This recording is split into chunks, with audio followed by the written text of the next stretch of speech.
We Aborigines are living in Australia. 40,000 years ago, people were coming from southern Asia down to Australia, and these are the Aborigines today, the descendants of them, and they are maybe the oldest surviving human group.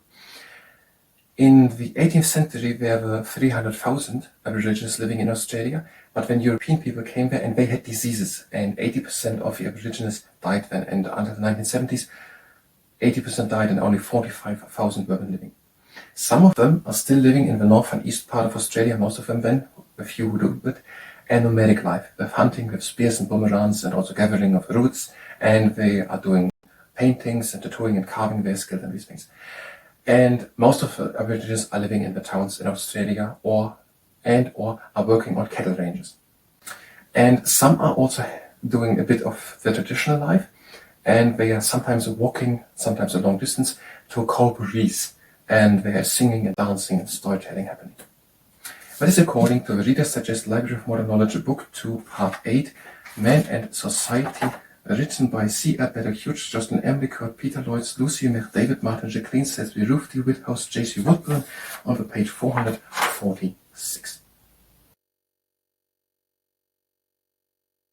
Hi and welcome. I'm trying to learn anthropology today, Abbevillian and Aborigines, and after we've done that, we're going to do a leg injury prevention training. And if you participate in the leg injury prevention training, then it's not here on this. Abbevillian, culture representing the earliest hand axe industry of Europe, dated at about 476,000 to 434,000 years ago, so 500,000 years ago. It's named after the type site of Abbeville, a gravel pit on the river Somme in France. Let's take one look, type site, what it is.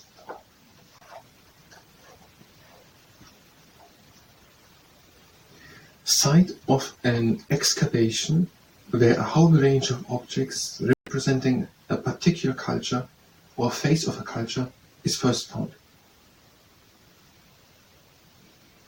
The name when applied to a culture is usually derived from the site, as with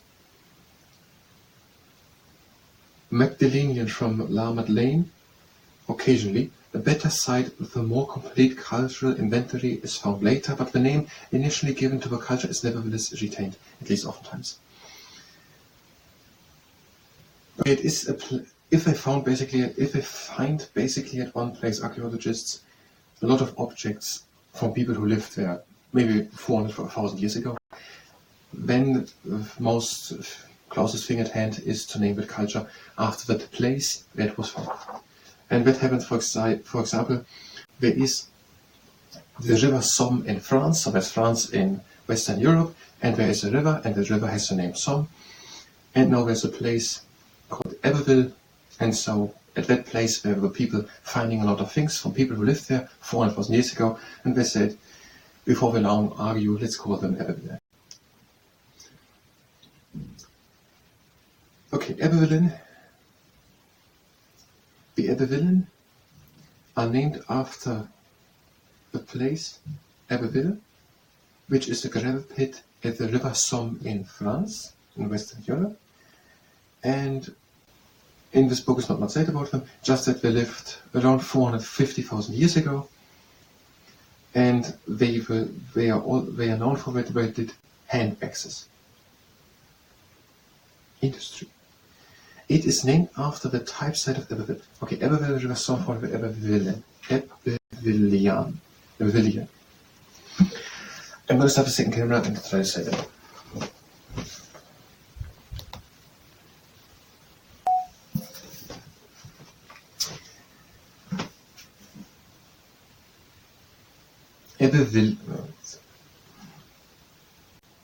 The Abbevillian.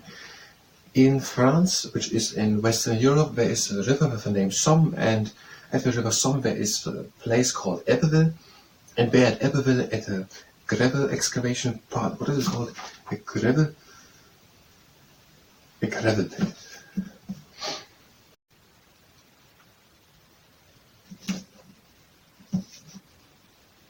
The Abbevillian. In Western France there is a town called Abbeville, and that lies at the river Somme.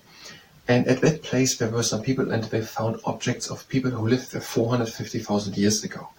and we called them the Abbevillian, after the place where we found them at that gravel pit. And they lived there 450,000 years ago, and they are known for that we're doing the first hand axe industry of Europe. So the Abbevillian, there was something found about them. They lived 450,000 years ago at Abbeville in France, called the Abbevillian. Therefore, they were doing hand axes. According to the Reader's Digest Library of Modern Knowledge, Book 2, Part 8, Man and Society, written by C.R. Beddock, Hugh Jocelyn, Emily Courat, Peter Lloyds, Lucy Mill, David Martin, Jacqueline Sarsway, Ruth T. Whithouse, J.C. Woodburn, on the page of 446.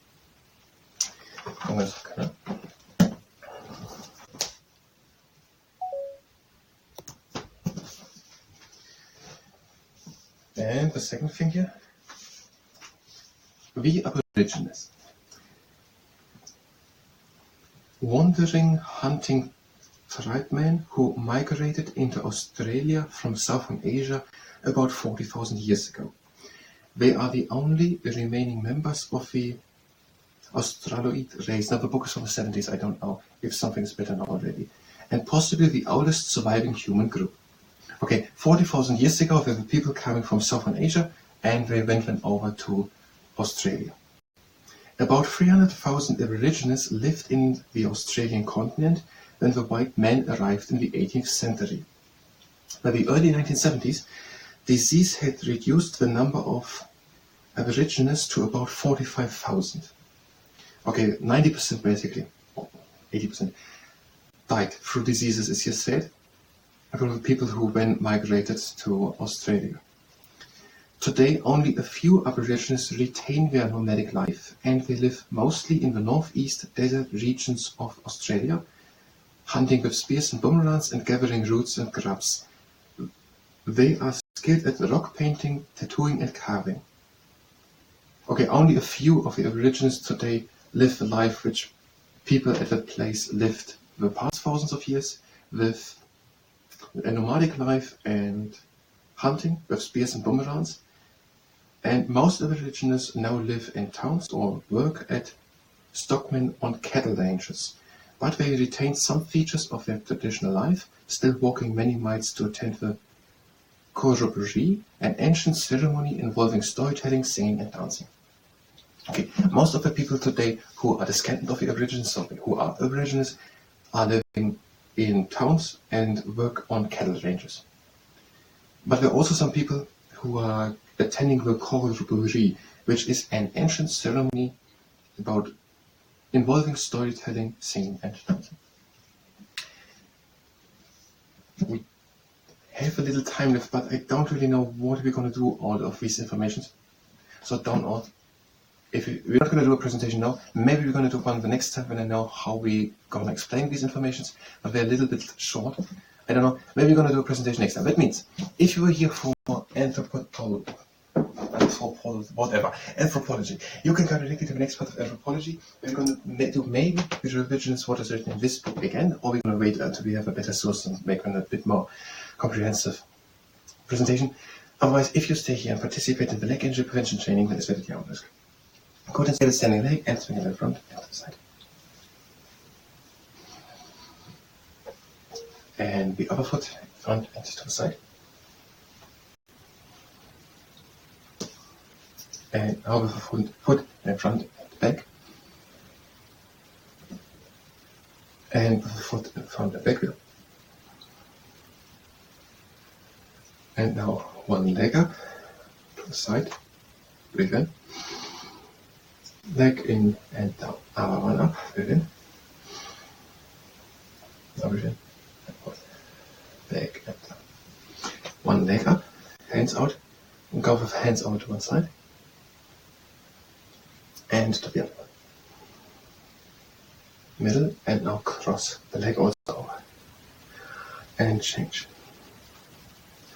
Middle and down. One leg up and hands out to one side and over. Middle and over. And change. Middle and now stand out on one leg, turn over to the leg, this can go to the knee, down into the knee, turn over and Other leg, stand good, turn over, down, again over, and up. And over. Heel onto the ground, and lift that heel off the ground, place again out of the mat. Don't do this if you're pregnant. Heel off and down.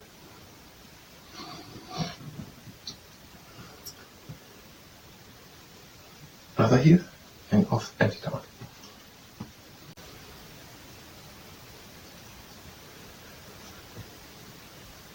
And now one leg up. The other one. And now stand good on one leg. And reach always with the knee to the sides and go with the knee a bit down. This can go with a clock exercise. And if you are put to 12 o'clock, and 1:30, 3 o'clock, 10:30 and 9 o'clock, 7:30 and 6, 4:30 and 3. And now, leg in and out. For horse. Now if you like, you can the camel, the whole body moves now. And one similar, but do it only if you can. Swing the whole leg back.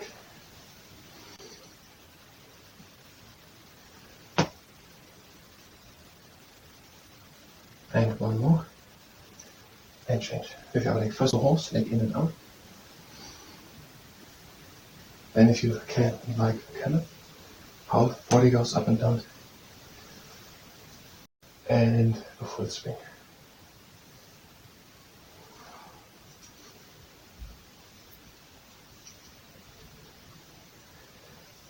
And back into the middle. Legs to the sides and breathe in around.